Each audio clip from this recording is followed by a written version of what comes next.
alamin. Assalatu wassalamu ala asrofil anbiya'i wal mursalin wa ala alihi wa sahbihi ajma'in. Asyhadu an la ilaha illallah wa asyhadu anna Muhammadan abduhu wa rasuluh. Amma ba'du. Hadirin yang saya hormati dan saya banggakan, pertama-tama marilah kita panjatkan puja dan syukur atas kehadirat Allah Subhanahu wa taala yang telah memberikan kita taufik, rahmat dan hidayahnya sehingga kita semua berkumpul di sini dalam peringatan Hari Isra Mi'raj. Salawat serta salam senantiasa tercurah limpahkan kepada junjungan kita yakni Habibana wa Nabiyana Muhammad sallallahu alaihi wasallam. Semoga kita semua mendapatkan syafaatnya di hari akhir nanti. Amin ya Rabbal Alamin. Yang saya hormati Bapak, Ibu yang hadir pada acara ini serta teman-teman yang saya banggakan. Perkenalkan, nama saya Fika Zaria Wijastuti, perwakilan dari kelas 6 SDN 004 Sanga-Sanga. Saya akan menyampaikan pidato tentang memperingati Hari Isra Mi'raj yang ke-1444 Hijriah. Peristiwa Isra Mi'raj adalah peristiwa perjalanan malam yang dilakukan oleh Nabi Muhammad. Perjalanan malam ini berlangsung pada 27 Rajab tahun 621 Masehi. Arti kata Isra adalah peristiwa perjalanan malam yang dilakukan oleh Nabi Muhammad SAW dari Masjidil Haram ke Masjidil Aqsa. Dalam perjalanan ini, Nabi Muhammad mengendarai hewan yang bernama Buraq yang digambarkan memiliki ciri kuda putih dan mempunyai sayap. Allah Subhanahu wa taala berfirman, A'udzu billahi minasy syaithanir rajim. Bismillahirrahmanirrahim. Subhanalladzi asra bi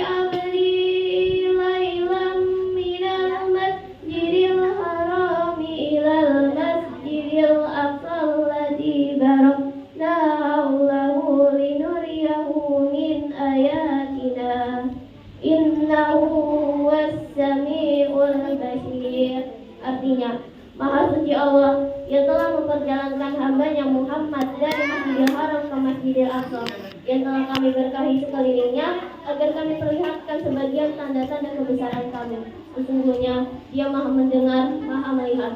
Surah Al-Isra ayat 1. Sesampainya di Masjidil Aqsa, Nabi Muhammad menambatkan Buraq di sebuah besi, lalu ia sholat 2 rakaat. Setelah itu Malaikat Jibril mengajak Nabi Muhammad untuk naik ke langit. Inilah yang disebut peristiwa Mi'raj.